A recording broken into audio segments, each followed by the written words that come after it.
Buenos días, nosotros vamos a presentar el caso del escándalo de emisiones de Volkswagen, también conocido como Dieselgate. Mi nombre es Mateo Mejía y lo trabajaré junto con María Alejandra Álvarez, Nicolás Tarazona, Andrés Morales y Juan Sebastián Hernández. Este caso se hizo mundialmente famoso en 2015 y es considerado uno de los mayores escándalos corporativos de la industria automotriz.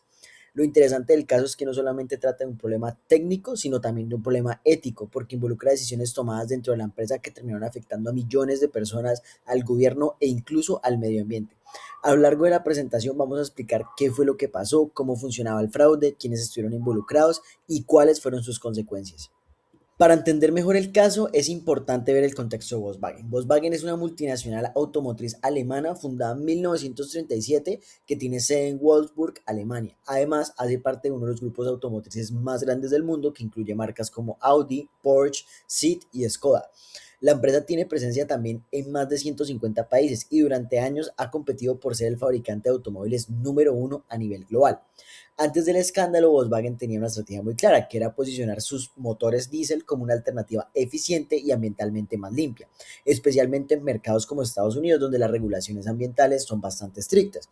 Y justamente esa estrategia es clave para entender por qué ocurre el fraude que vamos a explicar a continuación.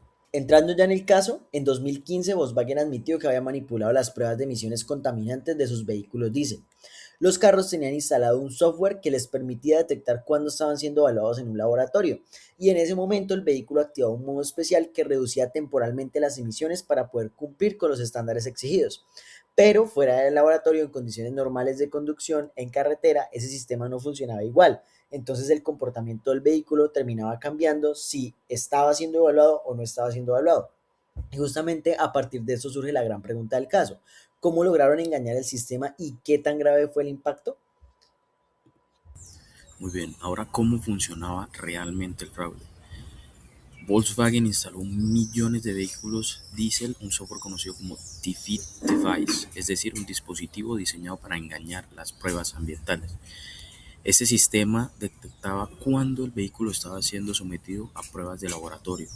Lo hacía identificando ciertas condiciones muy específicas, como por ejemplo cuando las ruedas delanteras estaban girando sobre rodillos, las ruedas traseras permanecían quietas, el volanteo se movía y las aceleraciones seguían un patrón muy predecible. Es por esa razón que cuando el software detectaba esas condiciones activaba un modo especial del motor que lo que hacía era reducir temporalmente las emisiones contaminantes para cumplir con los estándares regulatorios. Sin embargo, cuando el vehículo salía a condiciones reales de conducción, ese modo se desactiva automáticamente. Como resultado, algunos vehículos pueden emitir hasta 40 veces más óxidos de nitrógeno de lo que es permitido, lo que genera un impacto significativo en la contaminación del aire. Ahora podemos pasar a la dimensión ética, empezando con una pregunta inicial acerca de si es un dilema ético. La respuesta es que sí, porque la empresa enfrentaba dos caminos. Primero, invertir más tiempo y dinero en desarrollar tecnología limpia. Y el segundo camino, manipular las pruebas para mantener la competitividad. ¿Qué fue lo que eligió Volkswagen? Volkswagen eligió engañar a sus reguladores, a sus consumidores y a sus inversionistas. De esta forma entraron en conflicto los siguientes valores: la competitividad, la presión por resultados, la transparencia y sobre todo la responsabilidad ambiental. Continuando con los actores involucrados, en este caso participaron varios actores dentro de la empresa. Primero, en cuanto a la parte directiva, el CEO de Volkswagen en ese momento era Martin Winterkorn, quien renunció en 2015 cuando el escándalo se hizo público. Posteriormente fue investigado por fraude y manipulación del mercado. También tenemos los ingenieros en cuanto al desarrollo del software fraudulento y en los que algunos fueron condenados a prisión, como es el caso del ingeniero James Robert Liang, y se declaró culpable ante las autoridades. Otro ejecutivo implicado fue Oliver Schmidt, quien trabajaba como responsable de cumplimiento regulatorio de Volkswagen en Estados Unidos y fue condenado a prisión por su papel en el encubrimiento del fraude. Los clientes claramente se vieron afectados porque compraron vehículos creyendo que eran más ecológicos de lo que realmente eran. De hecho, Volkswagen tuvo que implementar programas de compensación, recompra o reparación de vehículos en algunos países. Los inversionistas también sufrieron pérdidas muy importantes cuando el escándalo se hizo público, ya que el valor de la empresa cayó. Además, los reguladores y gobiernos iniciaron investigaciones y sanciones contra la compañía, mientras que la sociedad en general se vio afectada debido al impacto ambiental y los efectos en la salud pública asociado con las emisiones contaminantes de Volkswagen y sus vehículos.